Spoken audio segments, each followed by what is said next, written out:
Good evening, everybody. Welcome back to PSGL. George Morgan here, your commentator, alongside me, TK, who is going to be rounding off the season with me. Down the inside, Absolutely impossible season. This is for the win between these two. I'm on the edge of my seat. He needs to get it done now. Blakey will dive to the inside. We're robust, we got our elbows out. Takes the lead. Because here comes Alfie Butcher. Can't really complain with that one. It's not going to be easy. The pressure is on, of course. Yarda Watmere is your champion.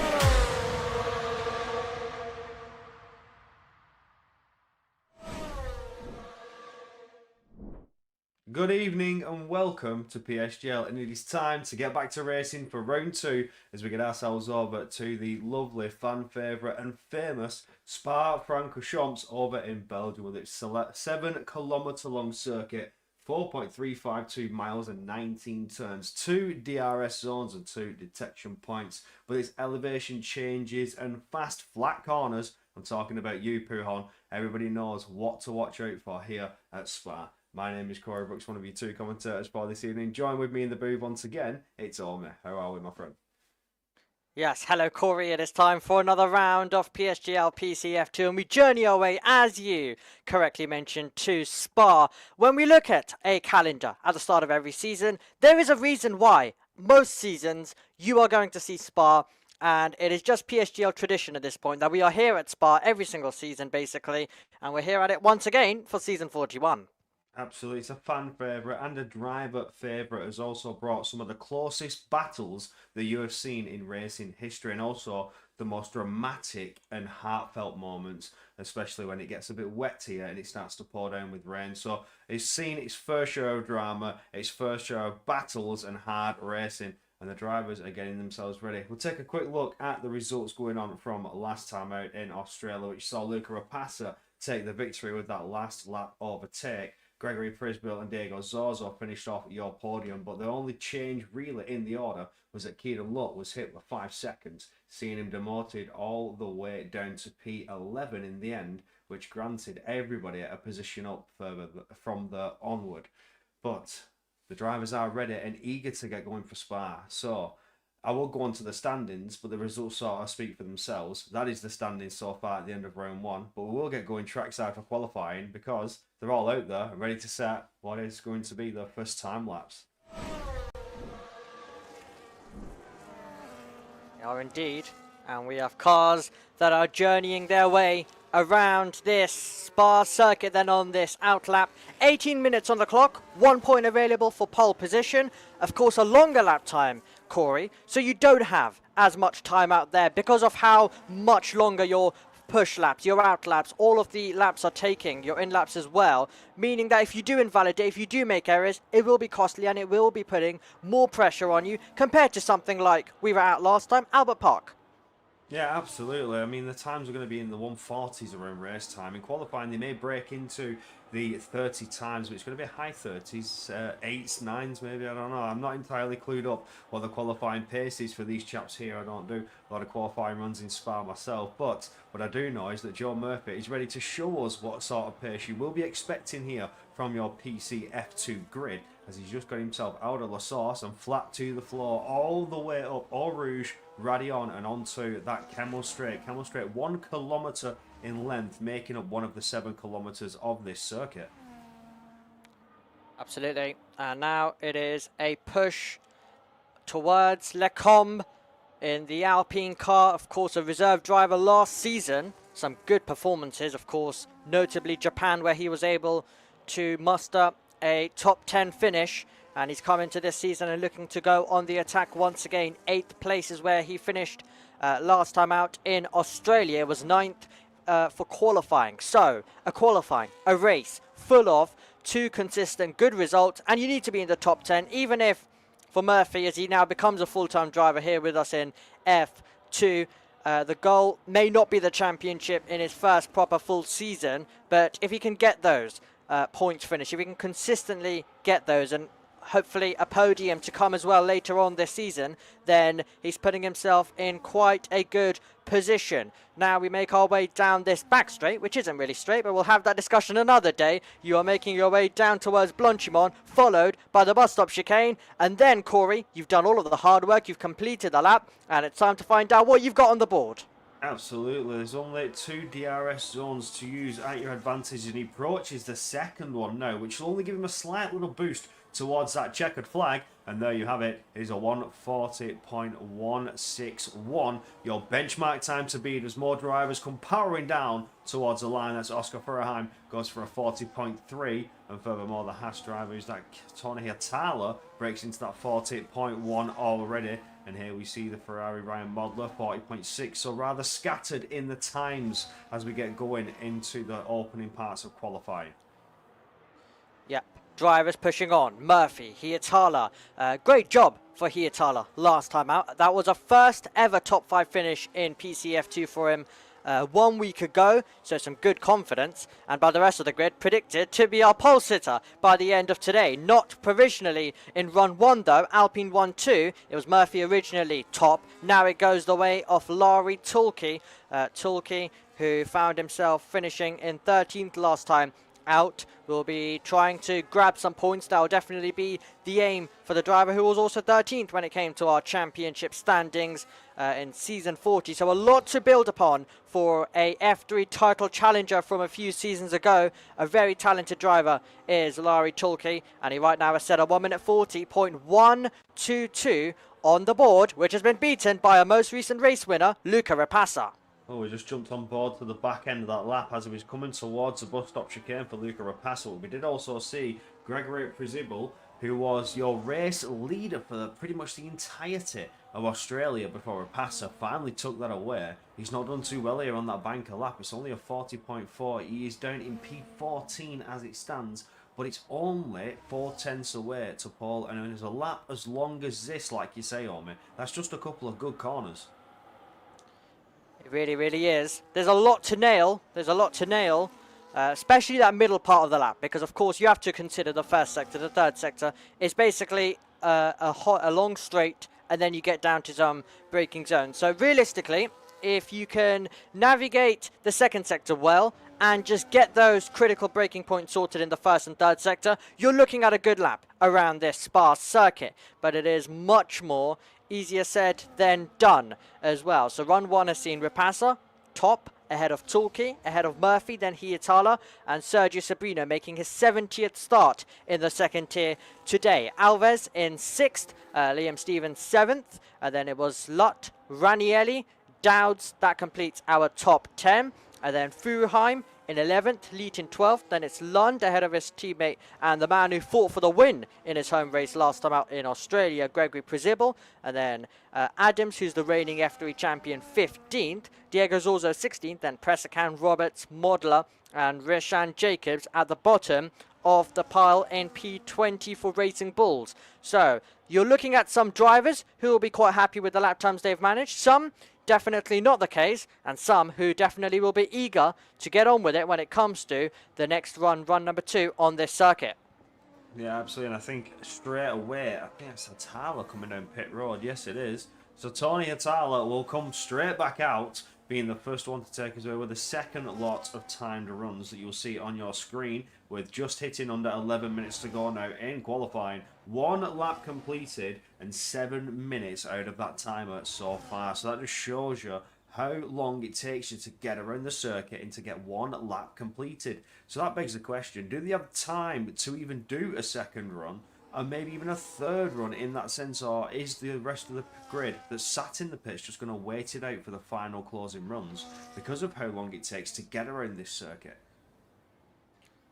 That is the question, as we see a few more cars then navigate their way out onto the circuit. Just over 10 minutes to go as well. A reminder to you, last time out it was Gregory Prizibel who took pole position, so he definitely has quite a lot of confidence when it does come to qualifyings as well.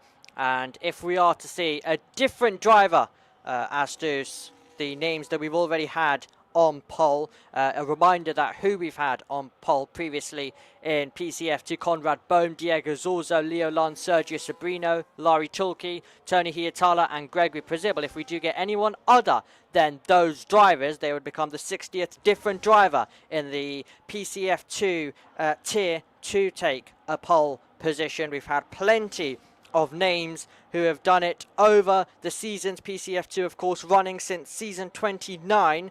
And Angelo Di Ortenzio, our champion from last season, our two-time champion when it comes to PCF2, has the most poles as well, 8 or 10 rather, sorry, I should say, to his name in total. A lot of the drivers, well, in our field we've only got 2. That is the highest one currently belonging to Lund and also Tony Hietala. So lots of drivers have to do a lot of pushing if they want to get anywhere near that record.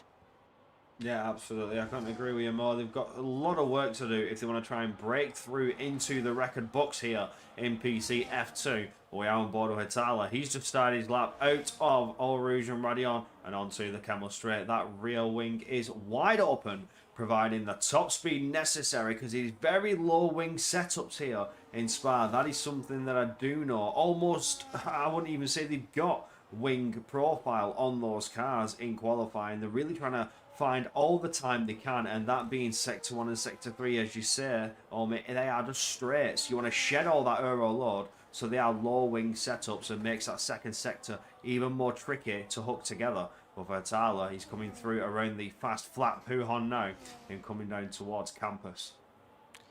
He really, really is at the moment in time as he continues to push around this Spa circuit. You make your way through in towards Stavolo, and then the curb now as you get ready for turn number 17, which of course is Blanchimon. He finds himself 700ths off the pace. Can he get that one closer? Or, well, his aim will definitely be to beat it, as now he does send his way through the Blanchimon corner. You arrive down towards the bus stop chicane, a few cars ahead, just beginning their push laps. Hietala makes his way through, turns in, has kept it within the white lines for the entirety of the lap. Now it's over to the timing board. Hietala across the line, Hietala to pole position. He's now 35 thousandths ahead off Rapasa. Yeah, again, a 10th on that one. We will go on with John Murphy. He's just crossed the line there, only finding half a tenth again. It's not enough to go up ever higher. Just jump ahead of his teammate Larry Tulke, though, as Haight comes towards the line. Is that to start a lap? I didn't see that one. Was that Oscar or Tom Roberts, one of the two? But we will go on board with Larry Tulke. The second Alpine coming powering towards the line. He's down on the Delta time so far by almost a tenth. So surely this is going to be back into the pit lane. He's not. He's going to still set the lap. Going to come flying out of bus stop chicane. Try and get the power down. Trying to get the traction. Hits the line. And yes, he's a 10th down on the Delta time. There goes Keaton Lutt to go faster. As well as leaving Stevens to jump up. 2P2 there with a 40.091. The thousandths gains just to get ahead of Rapasa before Campbell Adams goes pole by 7 thousandths of a second. Interestingly, Campbell Adams was the pole sitter here in PCF3 when we came here for round number 3 of the season. So he's already taken pole around this circuit in a different tier, but you know, we can tell that he knows how to master this circuit, and he's currently doing so by 7 thousandths of a second. But now he is 600ths behind the driver of Kedin Lott. He's now P1, a 1 minute 39.98 for the first driver into the 1 minute 39s, and Kedin Lott pushing on hard in the Haas car. Great to see him up there as well and getting a lap time on the board. So Haas first and third as it stands at the moment, and it is going to be interesting to see whether Lott will be able to take his first ever pole in PCF2. Still another run, still another lap for drivers to displace him. Well, we just saw Luca Rapasa, who's your previous race winner, come flying towards the line, but was down on the Delta time, did not improve, didn't go ever high, didn't even move from positions, just lost out from those that have improved on their lap time. But for Caden Lott, that's a beautiful lap to pull together, to be the first to break into that 39 time, and the rest just struggling to get a little bit close to that. Campbell Adams did a well pretty good lap to get into the 40.5 from where he was sitting on his initial banker lap. Quite a few tenths getting there to get ever higher, but just not enough to stop what will be Keaton Lutt's chance at pole here.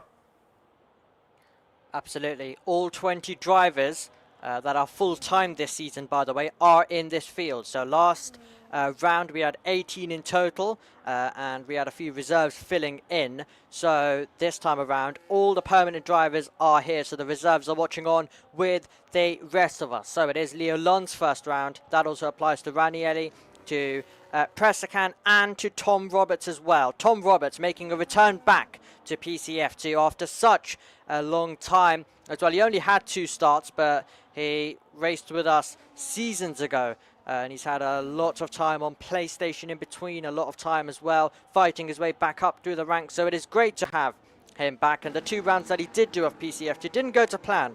He told me when I was speaking to him, so he's definitely going to hope to try and turn that around. 20th at the moment, but a long season still to go, and 1 run to go to turn it around even in this round 2 qualifying that we are currently in. So the field make their way into the pit lane, and we now prepare to get going for the final run, where the circuit will be at its best, so the best chance for one of the drivers in this field to put themselves on pole for this race.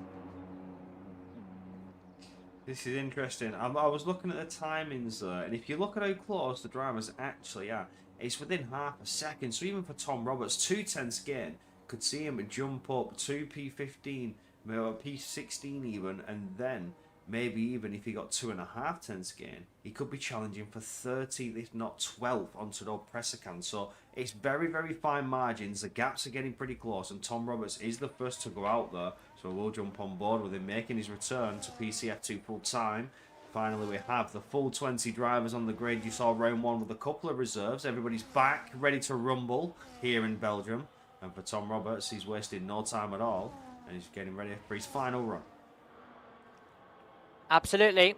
Here we go then. It is time to get going. Now around this circuit, pole position isn't always the best place to be because of course, the long run that you get. Now in previous games, the pole sitter would always get punished a little bit more when there was actually slipstream, but we really don't have much of that on this game, I think it is fair to say. So if a driver does tuck in, use a bit of battery, they can get by, but yes, being on pole, I guess, is a little bit more of a value compared to previous games around this circuit, because there is a less chance of you getting overtaken. It is absolutely possible, and I wouldn't be surprised if we do see it, but it all depends on the run that you get out of La Source, and if you can get a good run, if you can try just stretch away, then no one really should be able to catch you from there. But that's about the race. We've still got to decide our grid. We've got 1 minute and 45 seconds to do exactly that. As Corey mentioned, Tom Roberts will be the first driver to lead us away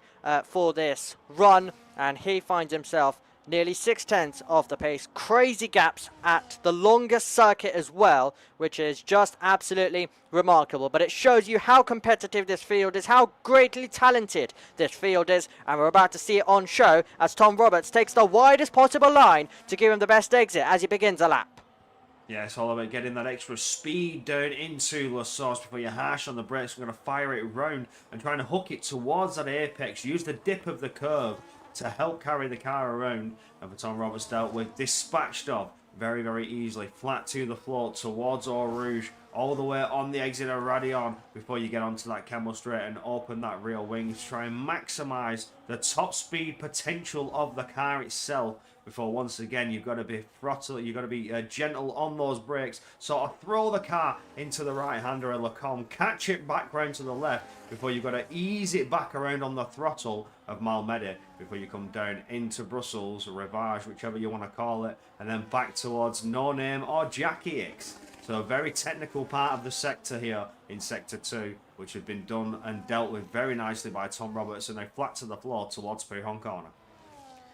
Full out attack, full out push around a legendary circuit, and what is Roberts going to manage? We've already seen his first sector split. What about his second sector? This will give us a better idea of where he is looking at. How much will he need to send it into the bus stop chicane? Roberts on the attack. He was fighting away with the car. He is improving by nearly 0.5 of a second. We mentioned an improvement would see him move up, but if he continues this, if he gains a further 10th, who knows? It could be good enough to go all the way from last to pole position. That is how much this circuit is improving. The checkered flag is flying at the end of this this qualifying session. So who is going to be able to take the step forward? Is it going to be a dream return for Tom Roberts as he sends it round the final corner, comes across the line? Where is he going to go? He lost a bit of time in that final sector, so it's only 2:11. Murphy improves to the front row. He's missed out on pole by 0.02 of a second, which is now going to be extended because Hietala goes to a top as he chases a third pole in the second tier.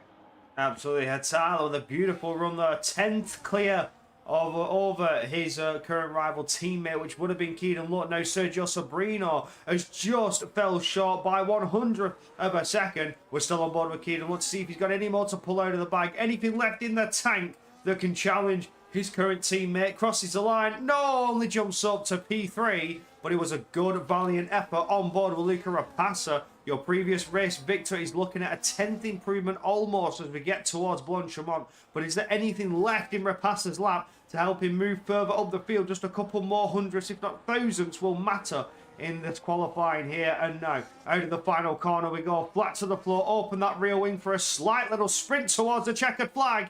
And it is an improvement, but not good enough for Paul. It's a 39.991. And last towards the line will be Pasquale Ranelli.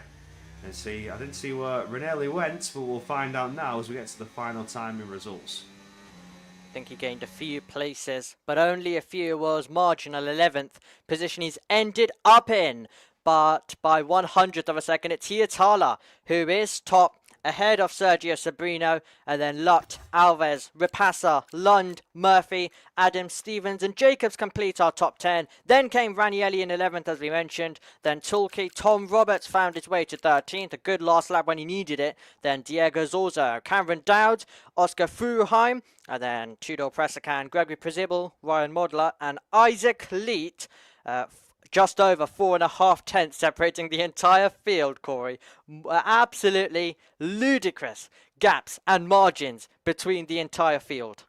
It's barely a car's width, length in between drivers here, like barely even half a car's length between drivers. When this grid gets underway, they would all be side by side at some point with how close these gaps are getting, but we've still got to get around the source. Oh no. Omi has left the session. Is there Have I left the session? Apparently you've left the session. Oh no. Yeah, looks like apparently I have left the session. That's weird. We'll need to get myself back in. It is my 100th race, so the game's not treating me well, I guess. Something would happen, wouldn't it? When it's one of those events, as you mentioned, it is your 100th Grand Prix here in PSGL since your start. How many seasons ago? 9? Did you say? Yes, absolutely. 9th season I'm in now. Finally reached race 100. So yes, it isn't going to plan completely. It was going to plan until that moment. So I need to get myself back in. But luckily you're in, Corey, to talk the viewers through the absolutely crazy race start that could be about to come. Oh, we'll only wait and find out to what these drivers have got tuned for us as we get into La Source, and then it's all flat to the floor. They're not going to lift until they either see the corner of Lacombe or a barrier. That's all I can say on that. As soon as they're out of La Source, it's all flat to the floor. Maybe even deploy some of the battery to try and move through positions, tuck into the slipstream. No DRS on that Camel Straight, not until lap 2. So this is where things are going to get interesting, a little bit spicy and dicey on this opening lap, where most gains need to be made before you go into that tyre management mode, that tyre management mindset, where you think, what is the strategy call? Do I need to make these tyres last a little bit longer? Do I undercut? What's the pace of the drivers behind? This huge mental game that these drivers also need to think about whilst driving the car. So again, just a testament to the talents that comes to the grid here in PSGL. Really, really is. I'm going to try and get myself in as soon as possible. But yeah, Corey, hoping you guys have a good race start until then.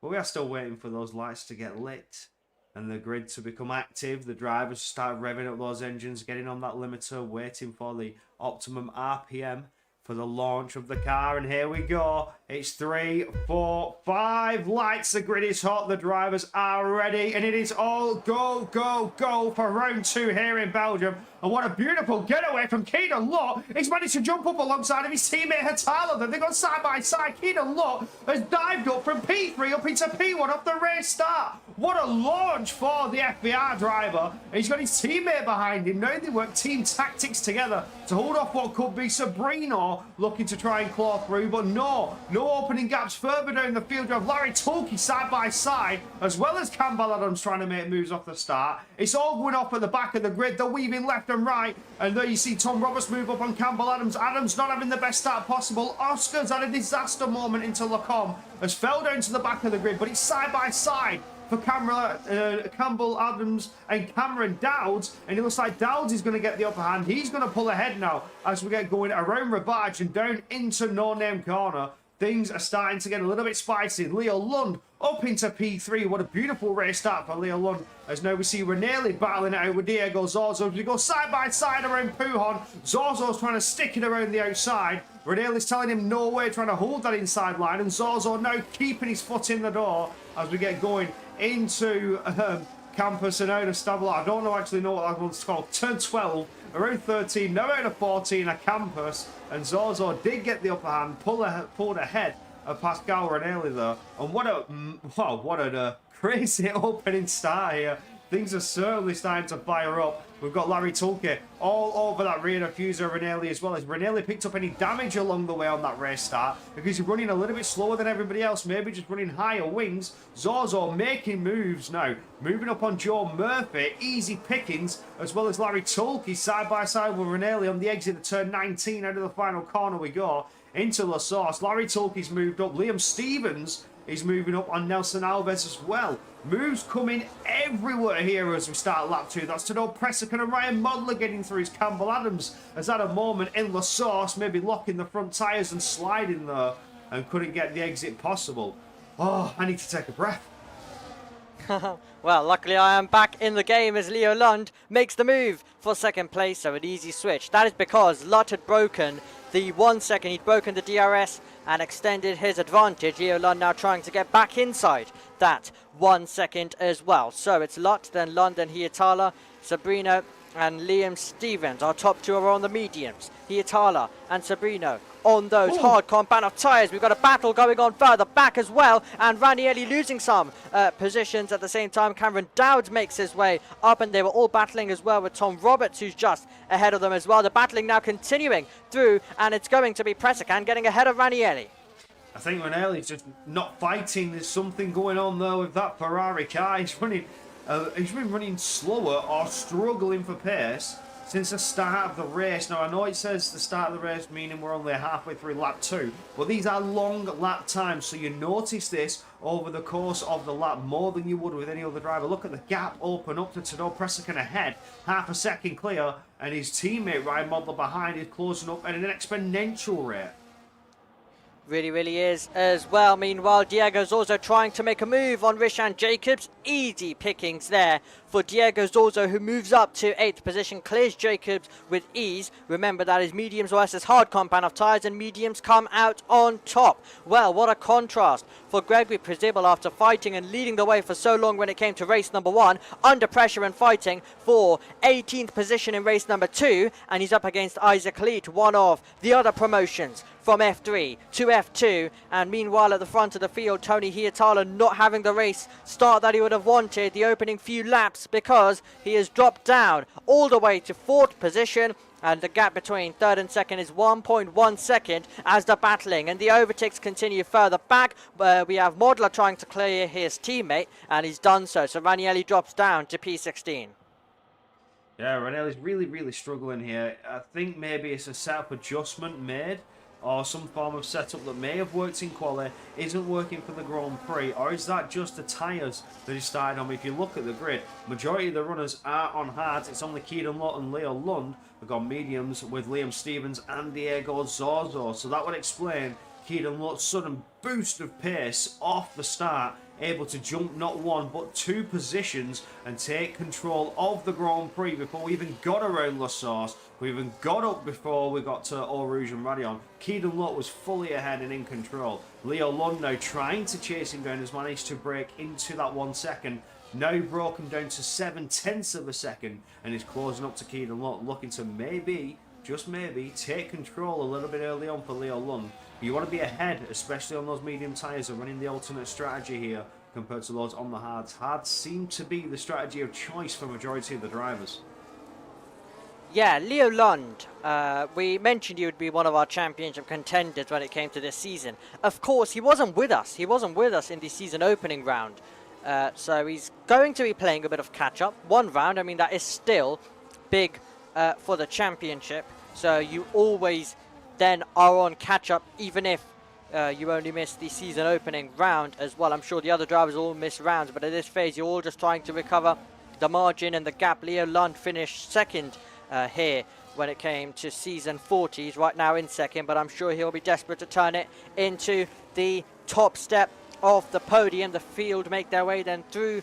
Now they'll be entering the middle sector of this circuit. The DRS has now seen Sergio Sobrino join that party, because we've also got, so basically we had a train that formed up for third. They weren't with the leaders. That's now changed. It is all closed up now, and we are back into one whole big DRS train from first down to 20th position. Furuheim in that 20th, having a bit of a disappointing race start. I spoke with him after his season opening round, and he mentioned how qualifying didn't go to plan. It was a mistake in the final run. So let's just hope that everything did go to plan, but definitely the race start hasn't been ideal considering he's all the way at the back right now. No, it's not. It's been a bit of a disaster though for Oscar, but still with it, still in the DRS train. There's still chances to maybe push on through strategy, and maybe an undercut is something to look at. But for now, sitting there at the back of the pack, he's away from danger, and if an open door comes his way, best believe that Oscar may take that open door, move through the field if possible. But for Gregory, he's dropping time. It's almost 9/10 of a second though to Campbell Adams ahead. Could we see your previous golden boy, in a sense, from Australia, who was looking very racy and pacey, lose out here in Spa?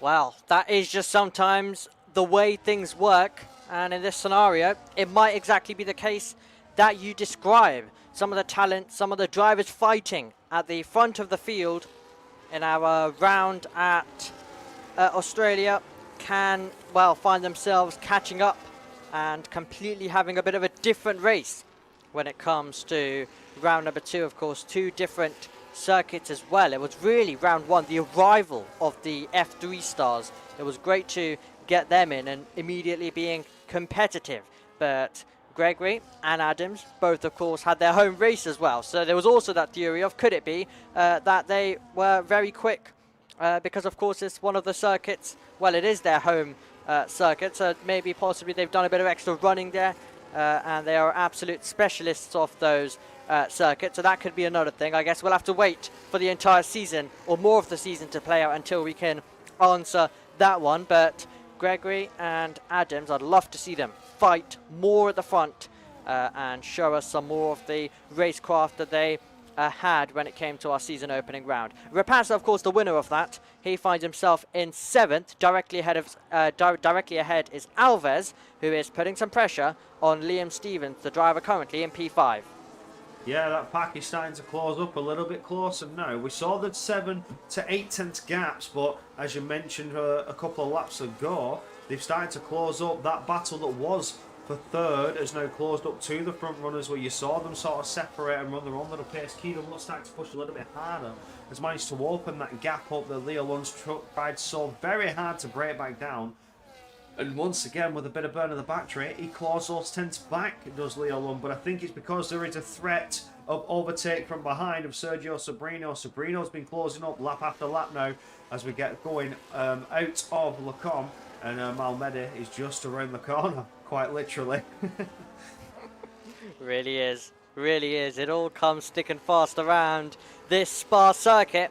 And as we mentioned, Sergio Sobrino won this race last season. He won here at Spa, so he knows exactly what to do in this type of scenario as well. And I mean, as I mentioned, today it is his 70th race start, so the most experienced driver in this field, so he absolutely knows what he's doing in terms of PCF2 racing in PSGL. So he's currently in that third place. He's assessing things ahead. He's on those hard compound of tyres, so running his race quite nicely, I think it is fair to say. Another driver who is going to be hoping to have that set to him in the next few laps is Luca Rapassa. He's also trying to put some pressure on Alves. That is pushing him into Stevens. So while we've got this whole big train, it is very interesting, 5th down to 7th. They're all running closely and they're all getting to overtaking range, and overtaking range is exactly what we could see further back though, because Rishan Jacobs is running wheel to wheel there with Diego Zorzo. Rishan Jacobs is passing Diego Zorzo. He's moving up to 8th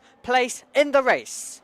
A move that we saw on lap 2 or 3 for Zorzo to move up and get past Rishan Jacobs after making quite a few moves in road on that lap alone. Rishan Jacobs finding the way back has allowed Joe Murphy to put the pressure on the back of Diego Zorzo as well. So could we see the Alpine duo make a mix and put that Mercedes in a bit of an Alpine sandwich?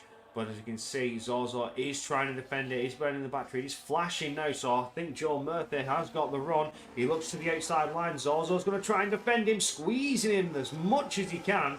But Joe Murphy isn't budging an inch. You see Zorzo with the better line, the better exit, managing to catch out Joe Murphy. But Murphy's not left any room for error and has managed to get a run on the outside as we get going down into Ravage, but it's not pulled out his way. Oh no, he's almost had a run to the outside and has been met with the curb, sort of beached it and ran onto the grass, slowed him down, has bunched him back into his teammate Larry Tulke. Tulke, not trying to fight his way through though, has just sort of slowed down with the event and allowed his counterpart to stay ahead. But further back is that Tudor Pressican. It is Tom Robertson, Tudor Pressican going side by side as we're going down towards campus. Tudor Pressican really trying to put the pressure on Tom Roberts. Tom Roberts is not giving that position up without a fight, and he's going to show him the hard shoulder, almost pushing Tudor Pressican into the gravel, but plenty of space left for that Red Bull, and falls back in line.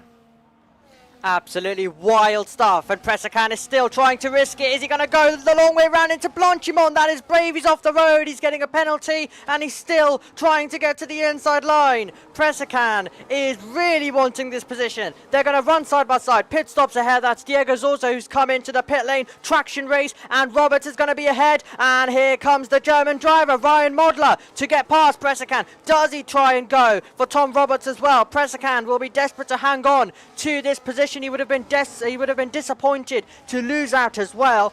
And that is our first proper battle of brinkmanship, where we were heading to contact territory. They get away with it. They make their way through. And now, immediately on the attack is going to be Ryan Modler as he makes the move. And at the same time, the Italian Pasquale Ranieri will look on the attack as well. The Alpines are side by side. Tulke trying to clear Murphy. Is Tulke going to be able to get there? It looks like he has P9 for him. So he clears his teammate. At the same time, Ranieri ahead of Pressakan. Modler gets ahead of Roberts. Plenty of overtaking on lap number 8. Yeah, a lot of action coming your way now on lap number 8. Some opportunities being granted to some drivers, and best believe they're going to take them. Ryan Modler making that charge through not one but two drivers, and making it 2 positions up into P12 for Modler. As soon as that opportunity was granted for that Scarlet Red Ferrari, it powered on through like the prancing pony it is. And now everybody else settling back into the rhythm. And the gap started to open up a little bit with Diego Zorzo choosing to go into the pit lane. We saw that 1 second gap for Rishan Jacobs. It's now closed right back up to Luca Rapassa, and everybody else in this huge DRS train just following suit. That's the case at the moment in this race. And Alves is getting very, very close to striking range. The strike is going to come now. He looks around the outside of Liam Stevens. Outside will become the inside line of the final corner. Stevens will dive it into the pit lane. So that was always going to be his position once he saw that Alves was about to get through. Alves, though, has been left under threat, though, with the attempted overtake. Has been left under pressure now from the driver who's on the same strategy on those white wall hard compound of tyres. That is Luca Rapassa. The driver who has 4 wins in the second tier after his result last time out, is tucked directly in the slipstream and then is waiting now for this Camel Straight to finally pull alongside. They've both got DRS. Meanwhile, at the front of the field, we're going to get a change of lead as Leo Lund hits the front, and at the same time, it is going to be Rapassa who does get ahead of Alves and moves up to 5th right now in the race. Yeah, Lika Rapace is going to want to try and close up to Hatala. And the front two, Leo London, Keaton Lott, exchanging those positions. Maybe thinking about pit stop strategies here and now. Maybe is it time to go onto the high compound tyre for the next 13 laps. 9 laps completed on those mediums. They have certainly, well and truly, done the task that they were required to do, and surely is the time to get off them, slap on the white wall tyres and go to the end. But no, this is good insight for the drivers behind. All those hard runners are going to see that these medium tyres are capable of some abuse and lasting for a good 8 to 9 laps. So this as well can open up their mind to a different strategy call than they originally came into this race with. We saw some moves start to happen, so will we see any pit stops from hard runners from, I don't know, 12? Maybe lap 12? Are they going to risk it and try and push those for 10 laps? We'll wait and find out.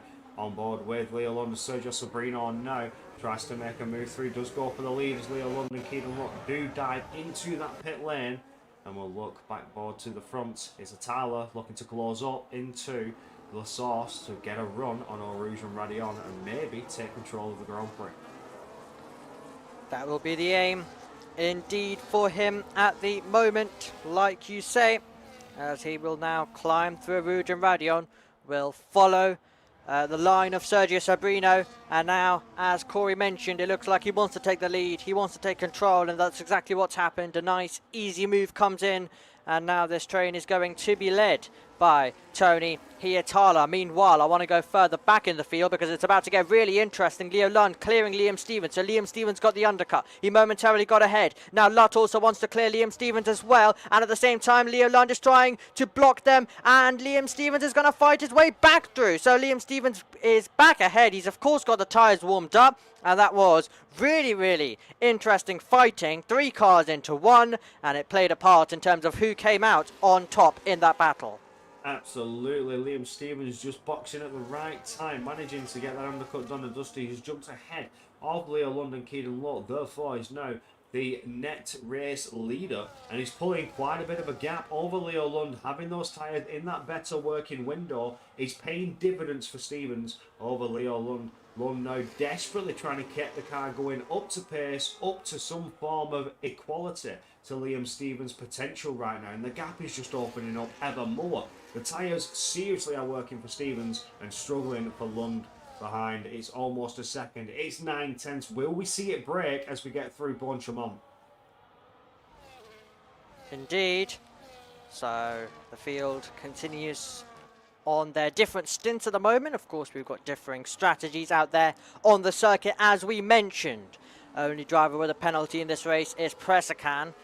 Of course, that was in the battle. That was in the side-by-side where he went off the road through the Blanchimont corner. We could be about to see another change of the lead incoming. It won't be one that is fought into the braking zone. Instead, it will be one that is made easily down the straight, not costing yourselves time at this stage, because you don't want to be doing that. You don't want to be losing out to those drivers who are on that different strategy. You don't want to give them too much of a buffer, because you want to take these hards onto those mediums and then have less time that you need to, and then have a less of a buffer between yourselves and them to go and chase down. You don't want to let them have a good stint and have a bigger gap to close in into the final stages.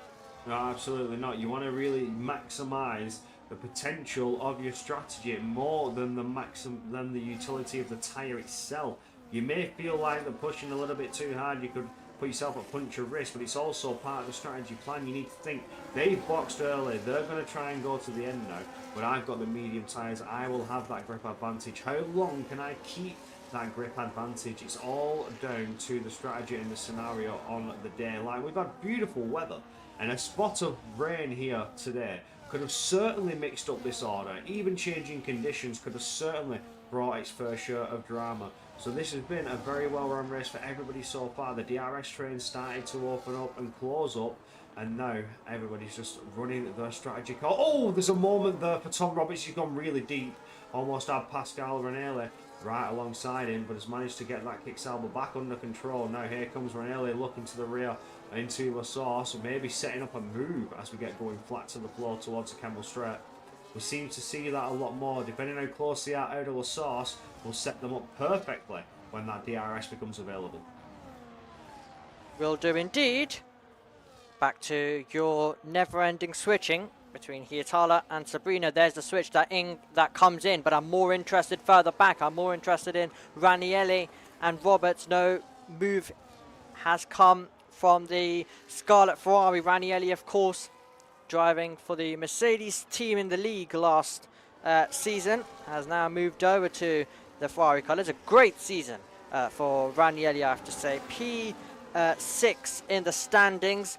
Some great results came from him, but ones that he'll want to build upon, and that's exactly what he is here to do this season. He's just here to have another smoother show of things. 3 podiums he managed last season.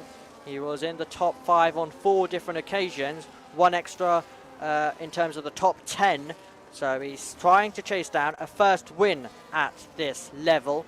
So has a long way to go, definitely today. He needs a lot to go his way if that is to happen by the end of the 22 lap duration of this race. But never say never in PSGL.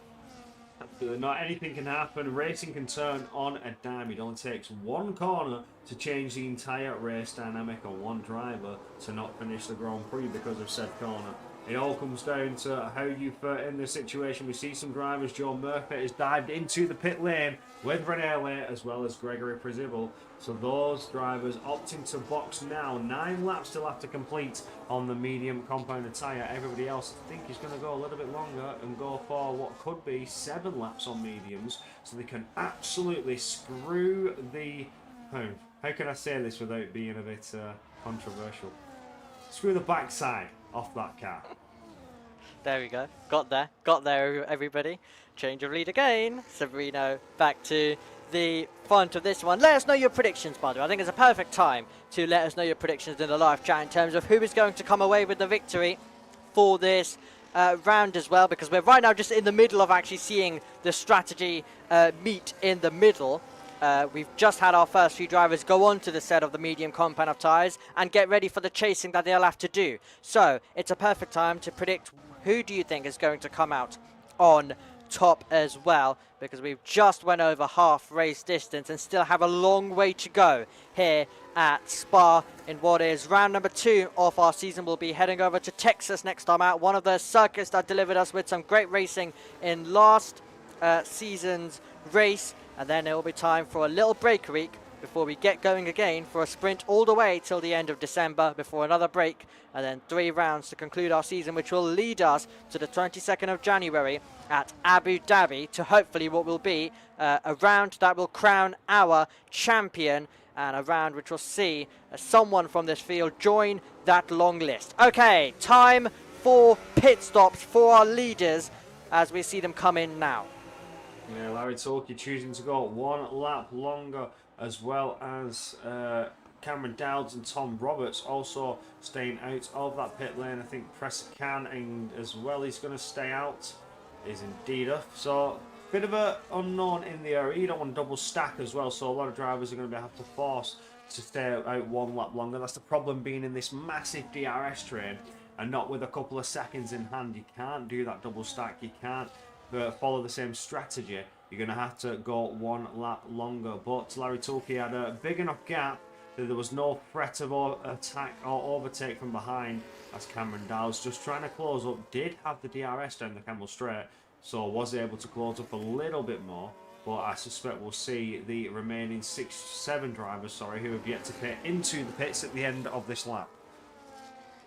Indeed, that will be the case, and then we will get a proper full idea in terms of who is, where everyone is, and what does everyone else need to do. Whether it's defend, whether it is attack, of course differentiates between all the different drivers as well, but then the chase will completely be on, and I can tell you it already is. If your name is Sergio Sabrino, 0.5 of a second to your teammate Diego Zorza. That's the first car that these drivers will have to clear who are on the white wall hard compound of tyres. And you can imagine that Diego Zorza won't make it too difficult for his teammate as he tries to make his way by. But then they will have to close in a further 1.5 7-second gap. There you go. Diego Zorza just moves off the ideal racing line and allows for the switch to income. And you can see now that it's going to be Sergio Sabrina who will push on. Larry Tulke comes into the pit lane at the front of the field. Few drivers, though, continuing to go longer. Oh, that begs the question. Like I say, it wouldn't surprise me to see some of these mediums go only 7 laps and they wait for lap 15, 16 to box. So, oh, Cameron Dowd is going to take that risk with Tom Roberts and Presser Can. They're going to try and hold out my strategy and hopefully see if it works. I mean, it's not too far-fetched. The mediums can do some miles, as shown from that first stint by those that had gone for the opposite strategy. Liam Stevens, Lund, Keenan, Lott and Zorzo as well. He's done 7 laps so far on those hard compounded tyre, and he's ultimately been passed by Sergio Sabrino. Now has Tony Atala breathing down his neck on those fresh medium compounded tyres, ready and waiting to strike and take that position away, which I suspect may come soon, and in a bit of an unorthodox position here in Sector 2. The grip advantage Atala is going to have over Zorzo. We'll see. I don't know, he may want to get past sooner rather than later before that gap starts to open up too much and the DRS is lost. Well, never mind. The DRS is lost for Diego Zorza. Yep, that is the case at the moment. So it is very important for those drivers who are on the mediums to stick with the other drivers on the mediums as well. Of course, if you're the lead driver and you pull away, absolutely perfect. But if you are second, if you are third, if you are the ones who are the chasers in your own little gaggle in terms of your strategy, then you do have to go that specific way as well. Making his way around the outside. Not a battle fought at all by Diego Zorzo, as into the pit lane comes Cameron Dowds as well at the front of the field. Tom Roberts continues on though, and so does Campbell Adams. So Roberts goes on, Adams goes on as well, so they're taking this one a little bit longer as the field continues to battle further back. We arrive down into the source corner with margins for some battles that don't even really exist. It is so close, and we're definitely getting to overtaking range very, very shortly. Nelson Alves will be trying to make a move. Joe Murphy will be in there. Luca Rapace is in there. This train, of course, which is being held up at the moment by Diego Zorzo on that hard compound of tyre. So how many cars are going to be able to fight their way through? Are we going to see the medium runners battle amongst themselves as well, I wonder? Are we going to see Diego Zorzo actually attack and try and make a move of his own? Round the outside he goes. That is going to be brave stuff up against Tony Hietala, and now we're going to see Rapace try and get his nose in there as well. Rapace trying to clear Diego Zorzo. Is there a room of a car length there? Meanwhile, Sergio Sabrino has got past Lutt as well. That is further up in the field, and that is going to be Rapace, who does move up, and now the next driver to attack Diego Zorzo is going to be Alves. Yeah, Nelson Alves there into Pujon. No, it's off and sliding. That's Zorzo. Zorzo's gone. He's off. That's yellow flags for Pujon. Maybe contact there when Nelson Alves. Yeah. It is a flat corner. You absolutely keep your foot in, and Zorzo, the slightest bit of contact with those used hard compounded tyres compared to the rest of the grid, just couldn't hold up to the strain. He's gone spinning off, flying off and into the gravel, but I don't think his race is ended. He's just at the back of the field. Yeah, let's hope he does continue on, but I would understand if he does come in and retires the car just purely for the fact of he knows that it's going to be a difficult ask from here. Tom Roberts, Campbell Adams wanting the freshest of freshest rubber as they make their way into the pit lane, and now we get an idea of how this race is looking. Liam Stevens finds himself in the lead. Leo Lund in second place. Fastest lap there going the way of Larry Tulke. So Larry Tulke on the attack, P11 currently he finds himself in, but Sergio Sabrino having an absolute brilliant race of things at the moment, considering he actually has a bit of a buffer to those drivers of Tony Hietala, but it was contact between Alves and Diego Zorzo. Alves trying to make the move around the outside. We see a change of the lead. Leo Lund hits the front of this race, but more importantly, is Sergio Sabrino going to go on through? Is Sabrino going to make the move? Remember, he's on the medium, so track position would mean so much if he can get there, and that would definitely put himself as one of the favourites when it comes to winning this race. Well, he has that grip advantage, being on the medium compounded tyre. All he's thinking about is do not burn them out too quickly. Let's get past nice and cleanly. It's not a race-ending event. It's just to get another position. Sabrino is in a brilliant position here as Keaton Lott is still putting a massive roadblock onto his own teammate Hatala, Luca Rapata, Nelson Alves, Rashan Jacobs, all of those that have boxed for the freshest of tyres possible. 3 laps completed on them so far. Sergio Sabrino is the lucky one who got past Keaton Look when he could. It's Hatala who's struggling to get on through now. Yep, that is the case as it stands. So the 2 Haas cars together on this circuit. Lut leading Hietala. Hietala will want to go on by as soon as possible because you can sense that Sergio Sabrino wants to make quick work, and he's going to try and make a move up the inside even. That is how much he wants to clear the 2 ahead and put himself a step closer to winning this race 2 seasons in a row. As I mentioned, he won it last time out as well in season 40. Now in season 41, the same goal is ahead on his 70th race start. He's going to get a good exit. He's going to get a good chance. Fastest lap goes to the driver with a penalty presser cannon, currently P15. But all eyes to Sabrino, all eyes to Liam Stevens. We make the climb through Arouge and Radion, and actually Sergio Sabrino losing a little bit of time through that complex of circuit, so it means that he's not going to be close enough for a move, but he is getting dangerously close to it as the Alpine switch places. Tulke ahead of Murphy.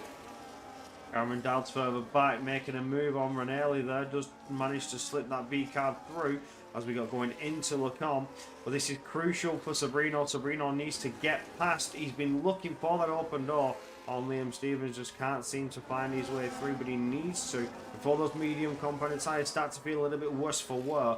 This lap is very long, 1 minute 40s, and that is where he starts to punish and degrade those tyres rather than seeing that lap counter tick down every corner you approach. It gets difficult, especially with the fast hands in sector 3 and in sector 1 flat to the floor, but you've still got the deviation on the corners, you're still putting pressure on the tyres. It's all down to what Sabrino can officially pull out. Can he take the lead of the race sooner rather than later? It's all about what is in the game plan. Yeah, all about what the plan is heading into this. He's losing time though. He is losing time, and that's so important. Of course, they'll be discussing with his engineer, I'm sure, so they'll be having a bit of a conversation about how this race currently sits at, and Hietala is getting closer to a move on his teammate as well. So, there could be a bit of pressure put on, but to say that, the gap is now 1 second. So, it's a bit of a weird one. We're ticking down laps, and even though, as Adams comes into the pit lane to retire the car, but even though we currently find ourselves in a situation where there is still a few laps to go, those laps can go quickly. You need to make the move as soon as possible, and Tony Hietala is going to be getting, well, he's going to be getting close, and he's going to be getting past, and not the only one. Rapasa trying to fight his way by as well. Red Bull versus Haas, and it's Red Bull who come out on top. Luca Rapasa takes 5-lap medium compound of tyres past Lut, who'd been doing a good job, we have to say, of keeping those positions, but couldn't do so for long. Yeah, there's a clear grip advantage there for those medium runners, still working for them even after 5 laps that they've done on those tyres. Keaton Lutt's only got 9-lap old hards, but they are starting to feel a little bit grim, it seems, for the FBI driver. It's one of those, is it going to become to a crossover point now, or is he just going to start to lose out ever more time? Those mediums can't last much longer. We saw 8 to 9 laps until they were thinking about pitting off them, so surely for Keaton Lott just needs to hold on a little bit longer, and maybe an opportunity will come his way to strike back on Rapasa. I'm looking on at Rashan Jacobs. He's starting to close up towards the back of Nelson Alves, just managing to find a bit more time here coming through Blanchamont. Is Nelson Alves forced now to put an attack on Keaton Lott because of the looming threat from behind? This is a race absolutely poised to perfection in terms of giving us a great finish. 3 laps to go, including this one. We find ourselves with a situation where Sabrino, you would think, has the advantage when it comes to the tyres, but is not getting close enough. So if he is to find his way through, it will now have to be brave, will have to be bold. He hasn't been able to clear past the traffic with ease. He's got Hietala directly in behind. In terms of a battle that may be happening now, currently, is Alves up against Lut, and Alves darting left, darting right, trying to decide on a way where he can get past the Haas. He'll be to the inside of Lecombe, and you can definitely tell that Lut wanted to keep his foot in, but his tyres won't allow that to be the case. Alves moves up to P6.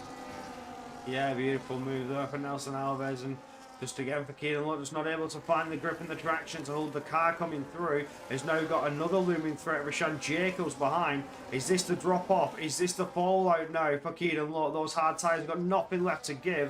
And he's just going to start to lose out position because he's certainly losing pace to Nelson Alves ahead. It wouldn't surprise me to see the drop of DRS, but let's not forget that it has been one huge DRS train as Cameron Dowds now makes a move on Joel Murphy, manages to slip on through and get in between an Alpine sandwich. As I was saying, don't forget that the DRS, it is powerful, but it has been just one huge DRS train even when the gaps open up. So it's hard to judge this as we get going towards the what will be the final 2 laps. We start to approach the penultimate lap, and Tadej Prestican sees an opportunity to make a move on Pascal Arenelli and does so.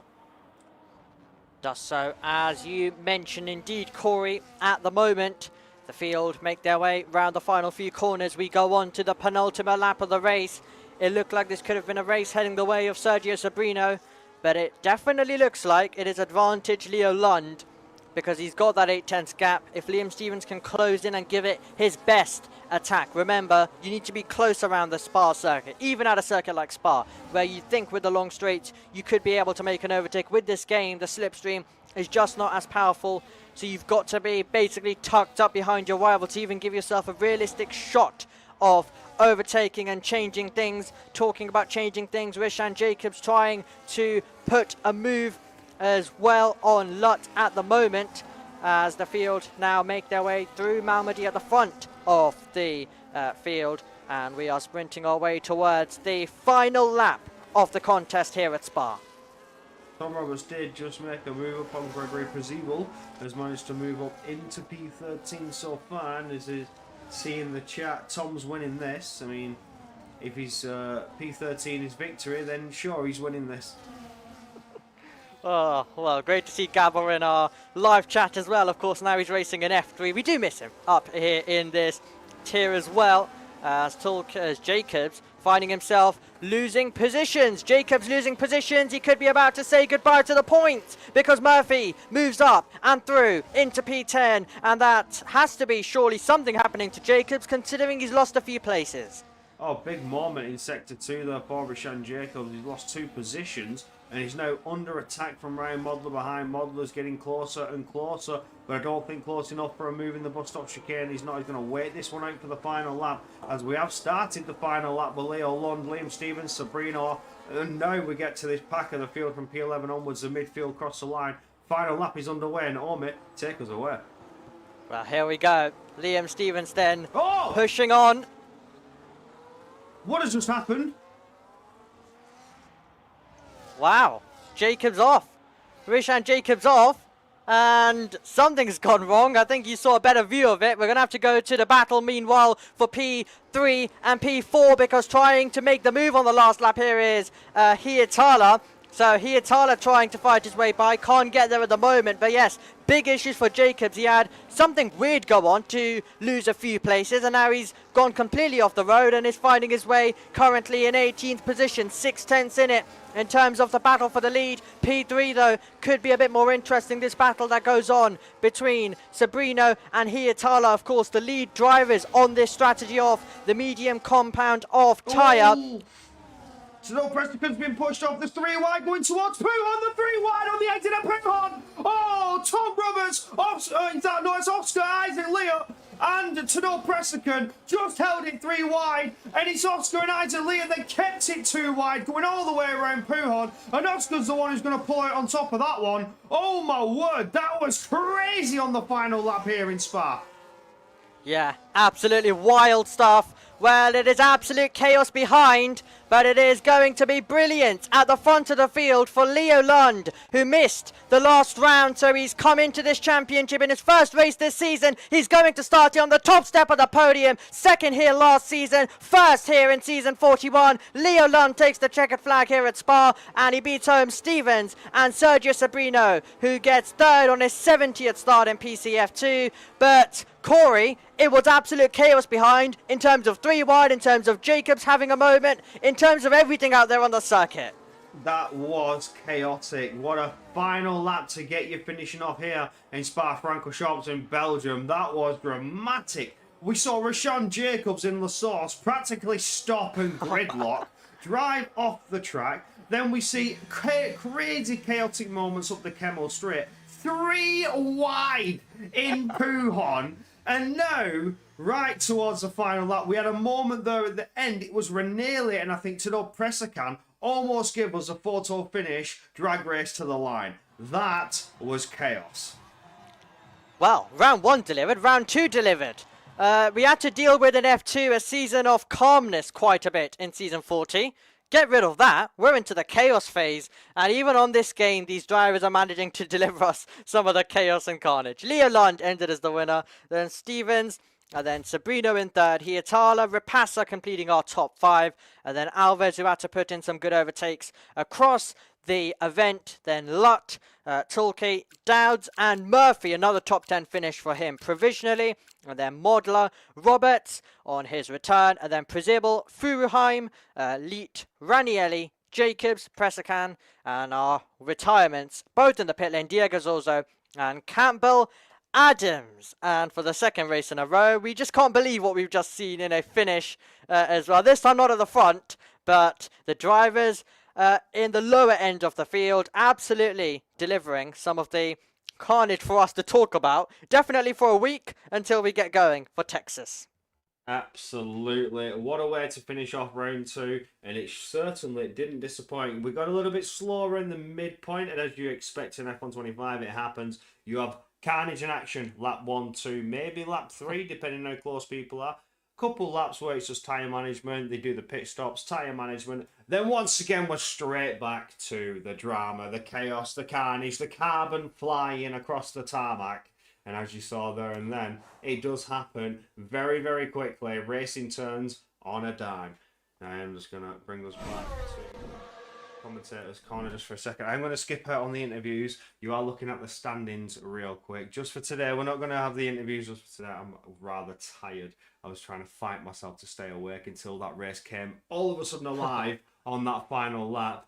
But there you can see the provisional standings after round 1, and you will find out where people place themselves after round 2 next time out in round 3 at Texas. So we'll take a quick little look at the calendar as well of what is yet to come here in PSGL for season 41. Yep, indeed. We're, of course, heading to Texas in a week's time, and then a week break until the PSGL Heritage round of the game cycle, round 4 Monaco.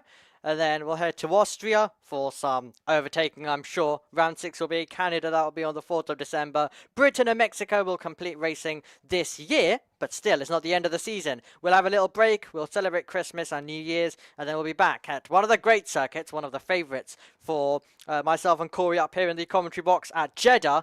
And then the penultimate round of the season will be Brazil. That will be on the 15th January. And Abu Dhabi, round number 11, will hopefully crown our champion. And we'll do so on the 22nd of January, as I mentioned. So that will hopefully be a great ending to this game cycle, to this second season of game cycle as well. And then hopefully we'll be back for a third one as well. Yeah, absolutely. So as we get going towards the mid area of the F125 game cycle. The game cycles come in 3 stages that I've sort of noticed. You have your first season, your mid-season, and the end of game season. It's normally what you see around league racing with those games. We are at the midpoint of the season, so things are going to start to get a little bit interesting as such. And then the end of season is where you start to see the risky manoeuvres come to play. The drivers taking those extraordinary, unorthodox approaches as they get a little bit more comfortable with the dynamic of the game. But for now, for round 2, that is all. Be sure to join us next week for Texas, and then you'll have a nice little week break before we come back for the prestigious event of Monte Carlo.